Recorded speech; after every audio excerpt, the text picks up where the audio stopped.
মই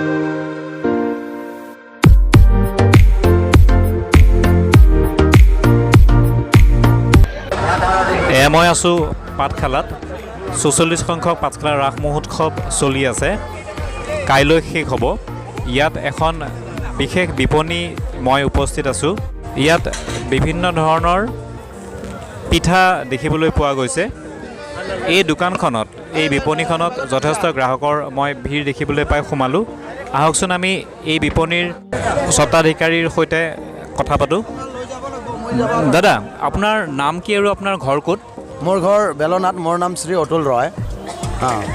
মই সকলো বাসীয়ে জানে যে কি আমাৰ গাঁওখনে আমি স্বচ্ছতাৰ দিশত আমি প্ৰথম পুৰস্কাৰ পাইছোঁ অসমৰ ভিতৰত। সেইটো ভাৱনা চিন্তা হাতত লৈ মানে অসমীয়া খাদ্য কিবা কৰিব পাৰোঁ নেকি, সেনেকুৱা এটা ভাবি চিন্তি পেলাই এইবাৰ ৰাজখোলাত মই অসমীয়া খাদ্য হিচাপে আমাৰ পিঠা, কিছুমান পিঠা হাতত লৈছোঁ। লৈ পেলাই সেইখিনি মই সমাজৰ আগত কৰিছোঁ। কাৰণ সমাজখনে বৰ সুন্দৰকৈ আঁকোৱালি লৈছে আৰু আগন্তুক আৰু মোৰ হাতত বহুত প্ৰচেছ আছে অসমীয়া খাদ্যৰ ওপৰত। মই সেইখিনিও কৰাৰ কাৰণে চেষ্টা ৰাখিম। হয়, আচলতে আপোনাৰ এই দোকানখনৰ কথা আমি বাহিৰত শুনিবলৈ পাই ইয়ালৈ আহিছোঁ। ইয়াতে আপুনি গ্ৰাহকৰ পৰা ভাল সঁহাৰি পোৱা বুলি আমাক জনাইছে। মই দেখিছোঁ যে ইয়াতে গ্ৰাহকে ঘৰলৈ পিঠাও নিছে। গতিকে আমাৰ থলুৱা যিখিনি পিঠা পনা তাৰ যথেষ্ট চাহিদা আছে। গতিকে আপুনি পৰৱৰ্তী সময়ত আৰু কি ধৰণৰ পিঠা বা কি ধৰণৰ আপোনাৰ বেলেগ আমাৰ থলুৱা খাদ্য সামগ্ৰী লৈ আপুনি মাৰ্কেটলৈ আহিব বা আমাৰ যিসকল আমাৰ গ্ৰাহক আছে, গ্ৰাহকক আপুনি আপোনাৰ খাদ্য সামগ্ৰীৰ সোৱাদ দিব? আচলতে এইটো কি মোৰ যিটো এইটো ফাৰ্ষ্ট টাইম চিন্তাধাৰা আছিলে, এইটোত মই ছাকচেছ বুলিয়ে ক'ব লাগিব।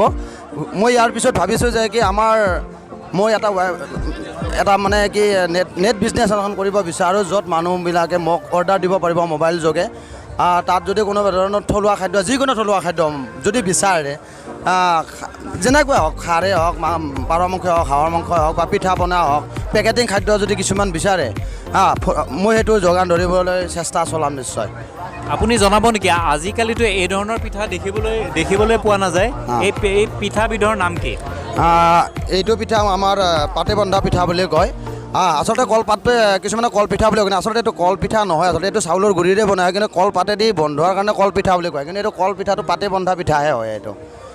হয়, আৰু আমি আপোনাৰ বেছি সময় নলওঁ, জাষ্ট জানিব খুজিছোঁ যে আপুনি ইয়াতে প্ৰতিদিনে কি ধৰণৰ বিজনেছ পাইছে? আপুনি আশা কৰা ধৰণৰ বিজনেছ পাইছেনে? আৰু যদি আপুনি ভাল বিজনেছ পাইছে, তেতিয়াহ'লে পৰৱৰ্তী সময়ত আপুনি অকল ৰাস মহোৎসৱতে আপুনি সীমাবদ্ধ হৈ নাথাকি অন্য ঠাইলৈ গৈ পেলাই আপোনাৰ এই ধৰণৰ খাদ্য সম্ভাৰৰ সোৱাদ আপুনি ৰাইজক দিব বুলি কিবা ভাবিছেনে?